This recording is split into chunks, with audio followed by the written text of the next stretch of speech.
Hello, Pewter people. Scott Reynolds here, and welcome to another edition of the Pewter Pulse. Today, I'm going to be talking about Russell Gage, the Bucs wide receiver, who's out for the year with a torn patella tendon. Now, this was a significant injury for Russell Gage. I think it might actually end his tenure with the Tampa Bay Buccaneers. He's under contract for next year, but this team simply has not gotten what they had hoped from Russell Gage, and injuries have been the big reason why. If you remember last year, Russell Gage missed 4 games due to a hamstring injury that occurred during training camp. And that injury never really gave him the opportunity to show what he can do. Russell Gage, not the biggest receiver at 6'1", not the fastest receiver, running a 4.42, but he's a very explosive, quick receiver. He was supposed to provide yards after catch and have an elite ability to separate with that quickness. Well, when you tear a hamstring, the first thing that goes is your ability to separate. And that quickness is something that was sapped from that hamstring injury. He ended up catching 51 passes for 426 yards and 5 touchdowns. But, that 8.4-yard average was pretty woeful, the lowest of his career.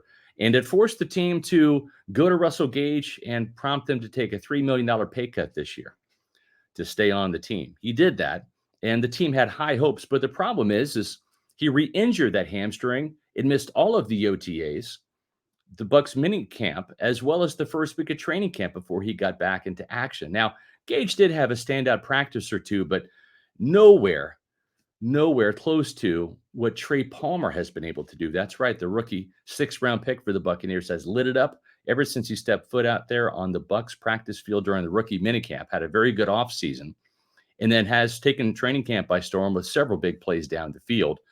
Ask Sauce Gardner about that. He also had great production in his first preseason NFL game, catching all 4 of his targets for 39 yards and a touchdown against the Steelers. Folks, I never wish injuries upon anybody, and nobody deserves to get hurt. But let's face it, I think, and I'm not the only one who thinks this, Trey Palmer would have overtaken Russell Gage as the wide receiver 3 on the depth chart sooner rather than later. This kid just has speed. He's got talent. He's got some dog in him.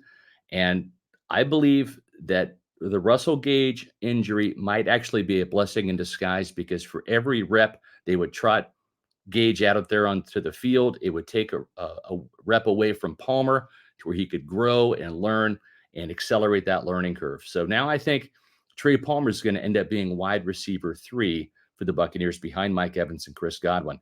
I also believe David Moore, who spent 4 years with Dave Canales in Seattle, knows this offense quite well. I think he certainly makes the team now, gives the Buccaneers another veteran.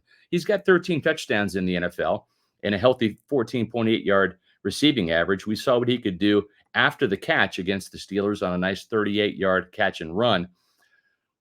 David Moore's been a sleeper in training camp. We haven't written about him a whole bunch, but when we have, it's been because he's been pretty dynamic and scored touchdowns and made some big plays when he's had the opportunity. David Moore probably is your wide receiver 4 on this roster. Wide receiver 5 is probably going to be Raheem Jarrett. We didn't see him in the Bucs preseason opener against the Pittsburgh Steelers. He had a groin injury. We're hoping that he plays in the last 2 preseason games to see what he can do, because in training camp, all he does is make big plays when he has the ball in his hands. And as Dave Canales has said before, he actually gets faster with the ball in his hands. We can't forget about Jarrett Tompkins, though. The mighty might at 5'7", 160 pounds, probably maybe 155 pounds, is a dynamo going up and getting the ball.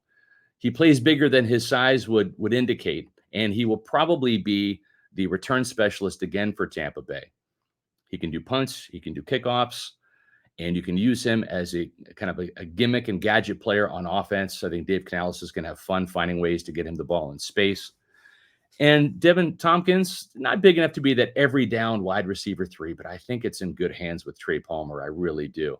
Now, again, you look at this depth chart, it's got a lot of youth on it, but it also has enough experience with Mike Evans, Chris Godwin, and David Moore. Are they going to miss Russell Gage?